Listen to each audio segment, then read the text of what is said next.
আসসালামু আলাইকুম বন্ধুরা, আমরা এখন আছি দামুরহাট উপজেলার জগদুল বিহার বাড়ি।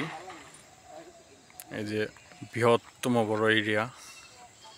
কিছুদিন আগে এইগুলা উদ্ধার করছে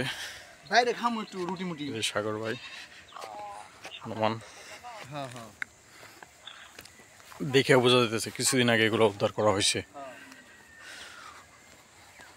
এখানে প্রায় 11টির মতো কক্ষ, বড় বড় কক্ষ উদ্ধার করছে। এই যেগুলো কক্ষ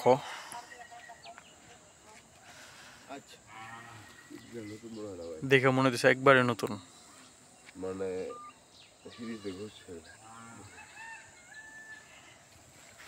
বৃহৎ বড় এরিয়া। এটা দেখতে হলে আপনার নওগাঁ জেলা দামুরহাট উপজেলায় এসে তারপরে জগদুল এরিয়া আসতে হবে। আর এখানে একটা অনেক বড় একটা গাছ আছে।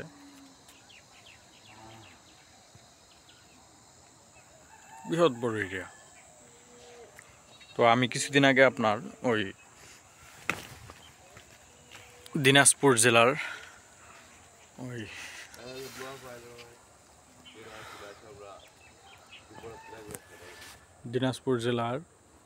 ওই আপনার একটা দেখছিলাম, বৌদ্ধ বিহার। সেম একই রকম বাড়ি। তারা মনে হয় সব একই রকম বাড়ি তৈরি করছে। আপনার চারপাশ দিয়ে বাড়ি, মাঝখানে ফাঁকা জায়গা। ইনফ্যাক্ট ওটার মধ্যে একটা অনেক সুন্দর একটা গাছ আছিল, তাল গাছ আছিল। সেম একই রকম, মানে সবাই মনে হয় একজনের দেয় কাজ করে বাড়ি বানাইছে, এরকমই আসছিল। ওই যে একটা গাছ, আর এই দিকে জঙ্গল। এখন সূর্য উঠতেছে কেবল। আমরা অনেক সকালে চলে আসছি, নাস্তা করতে আসছি। আসার পরে দেখি যে লোকেশনে দেখাইতেছে এটা। পরে বললাম একটু ঘুরে আসি।